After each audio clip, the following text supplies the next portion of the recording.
Hi, you are welcome to today's class. In our last video on indices, we treated laws of indices, all the rules that are guiding indices, what the simplification and the analysis base, which it is called rules or laws of indices. Today, we'll be looking at equations involving indices. Equations involving indices. We have three methods that we can use to approach type of question that has to do with equations that involve indices. Number one, we have expressions. We have reverse process.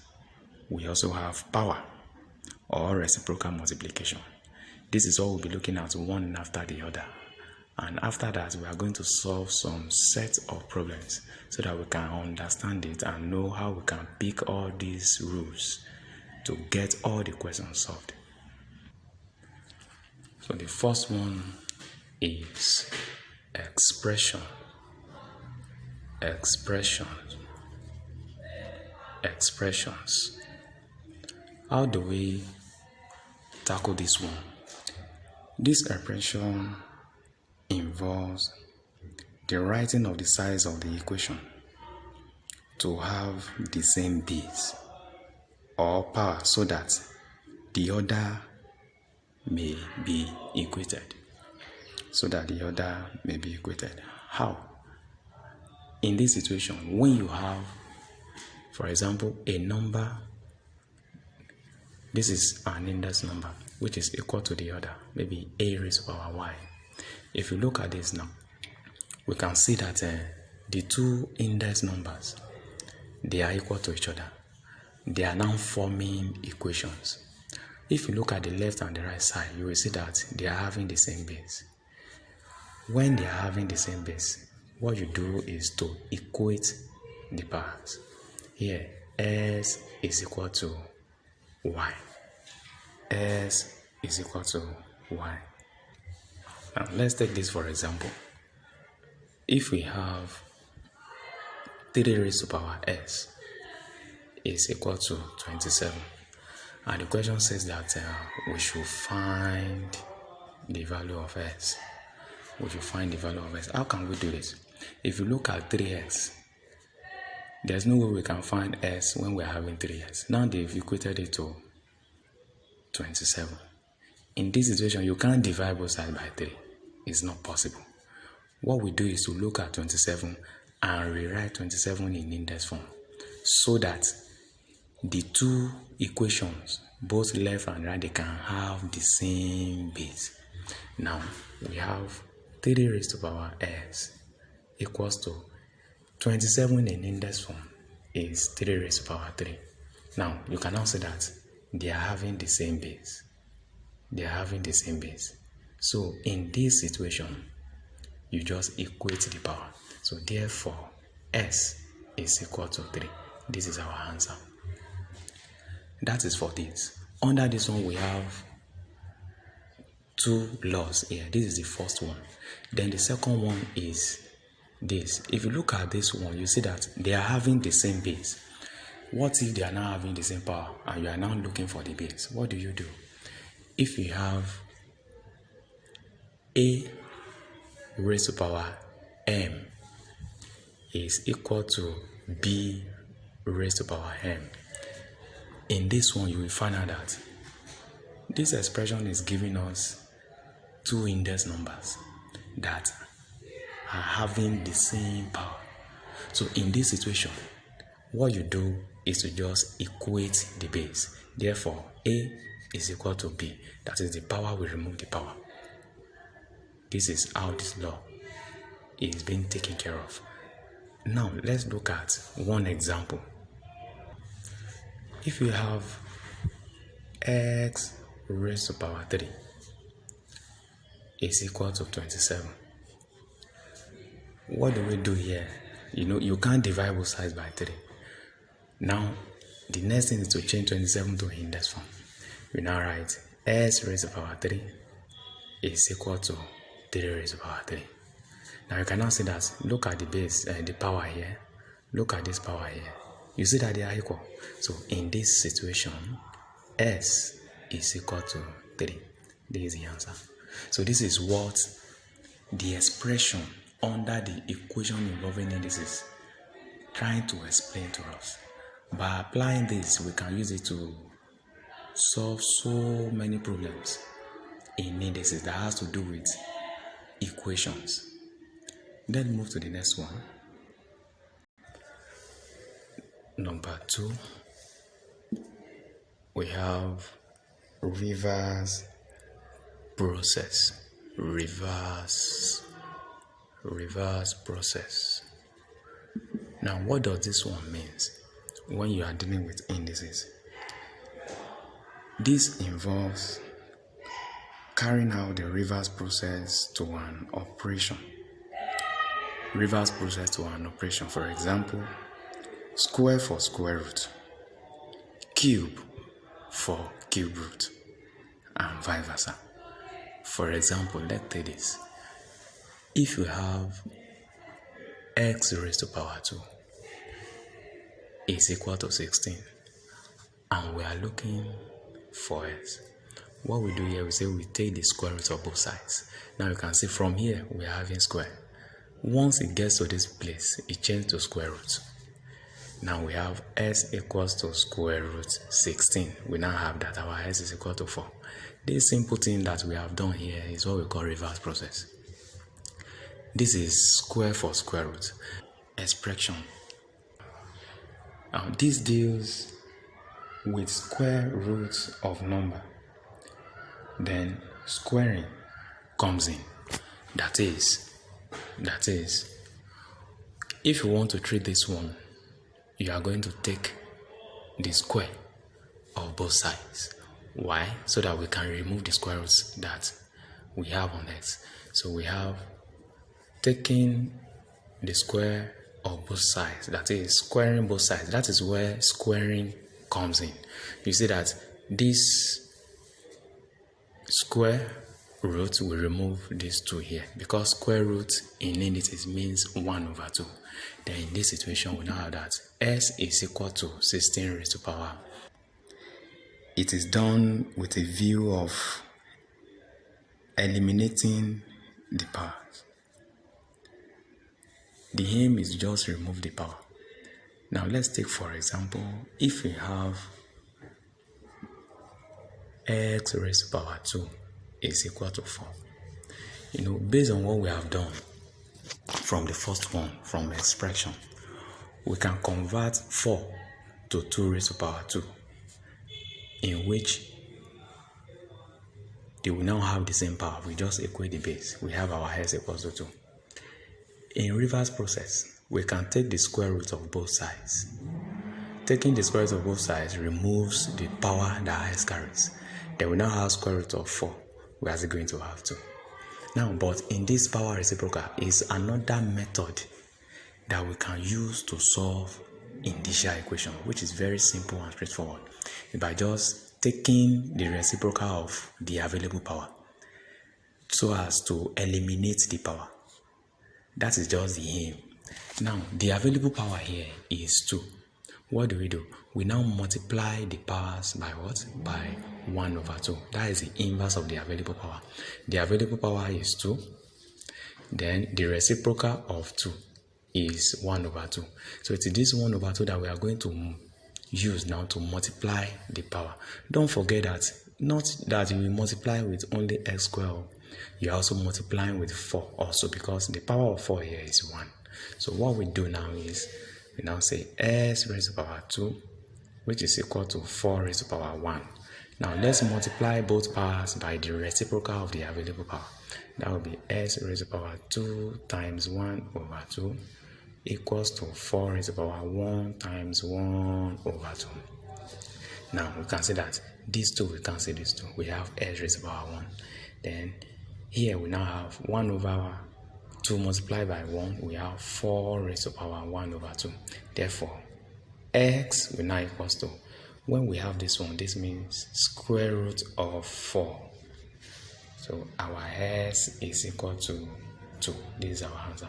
So this is another way that we can use to solve indicial equation. From there we can know our value of s.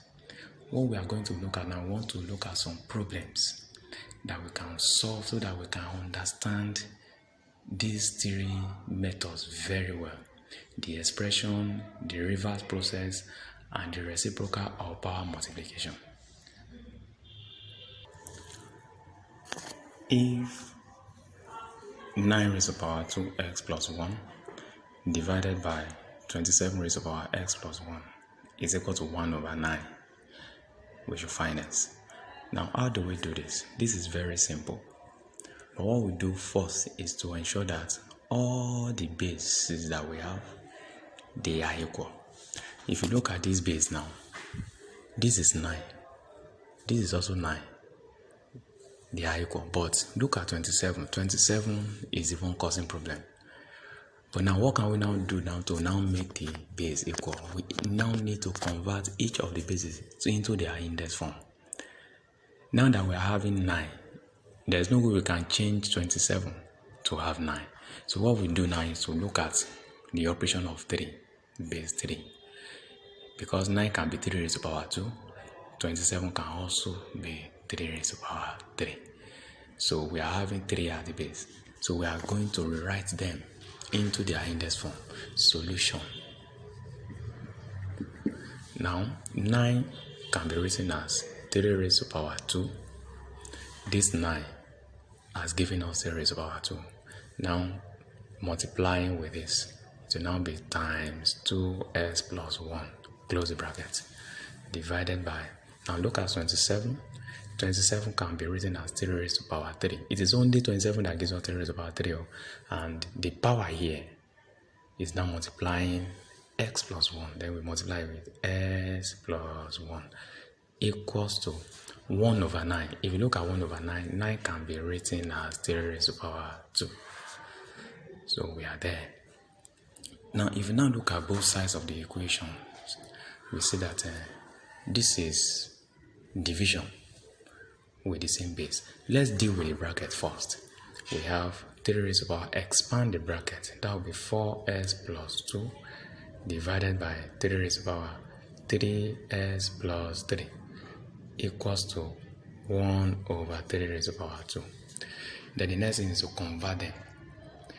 If you look at the other side, we are having number with the same base, division of number with the same base. That will give us 3 raised to the power 4s plus 2 minus, you need to put parentheses, 3x plus 3, which is equal to 3 raised to the power, this is fraction with a number with negative power, 3 raised to the power minus 2. Then let's deal with this.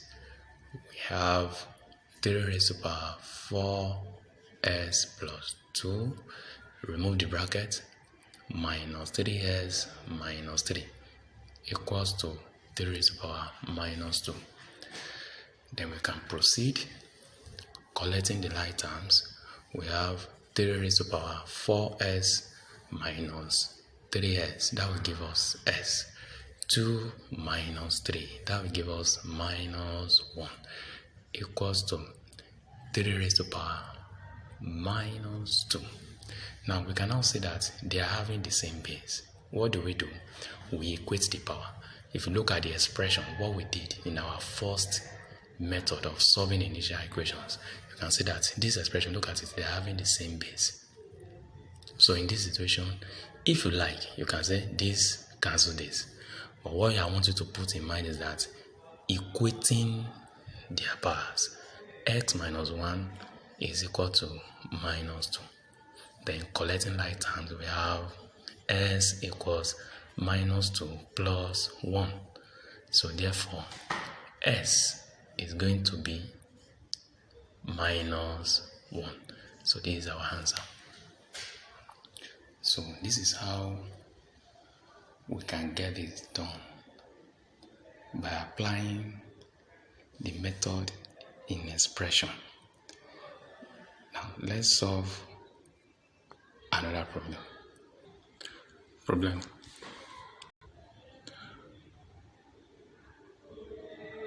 2. Solve for s if 25 raised to the power x minus 1 is equal to 64 times 5 over 2 in bracket raised to the power 6. How do we do this? We need to solve from starting by converting the number into their index form.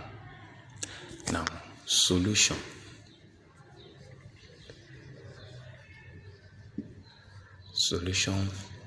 We have 25 raised to power x minus 1 equals 64 times 5 over 2 raised to power 6. Convert 25 to its index form, that is 5 raised to power 2 times x minus 1 equals to, now that we're having 6 here, let's convert 64 into its index form. 64 we can have 4 raised to power 3, we can also have 2 raised to power 6, so which is 2 raised to power 6 times 5 over 2, everything raised to power 6. I think we are getting there. Now the next thing is to rewrite 5 over 2 raised to power 6 by opening that bracket.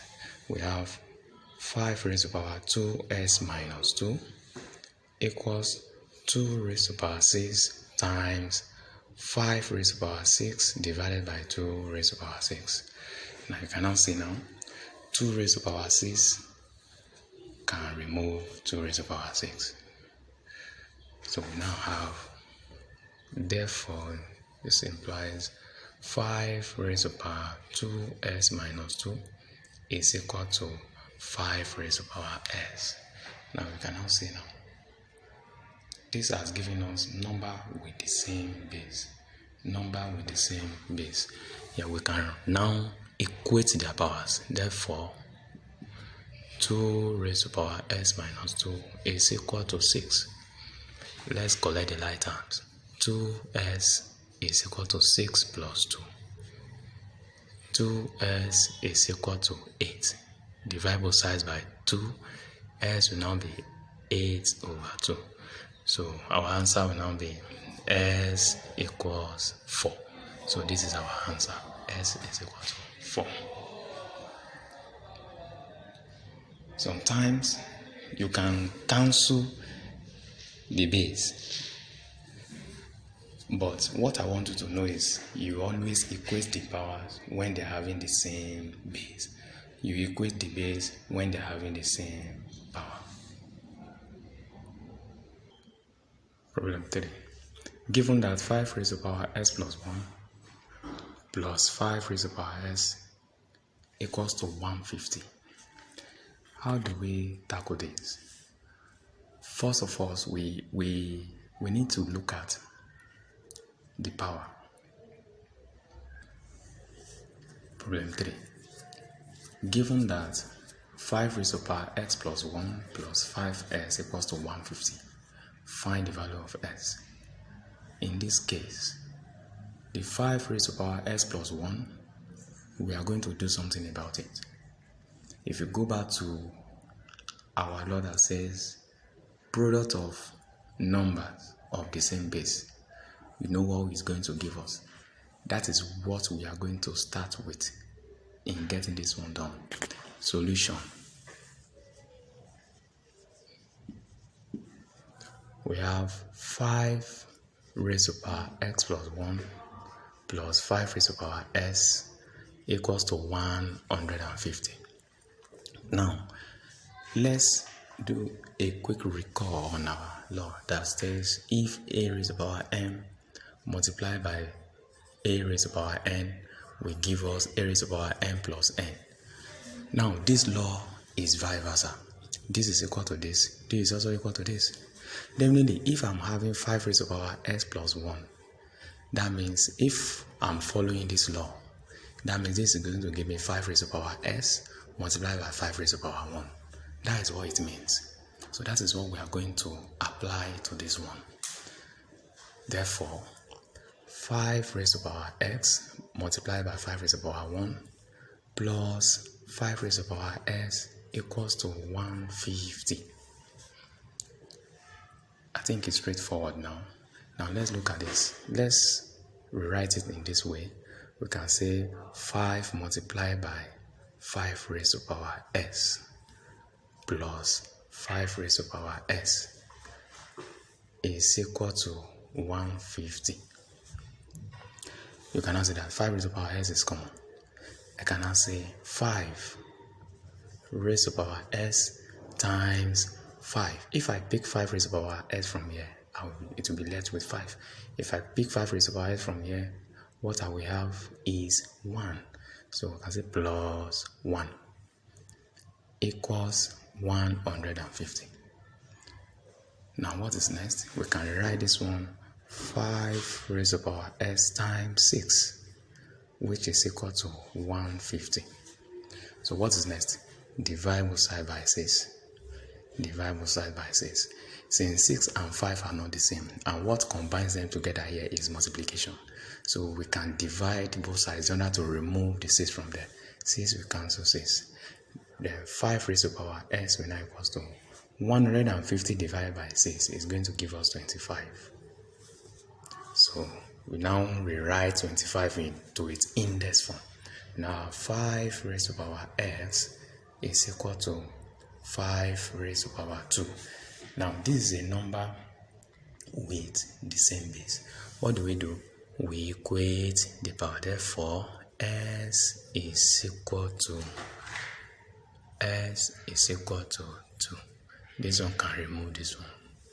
Since they are having the same base, we just equate the power. This is how we can approach indicial equations and get it done easily. In our comment box, don't forget to comment and ask questions. If you have any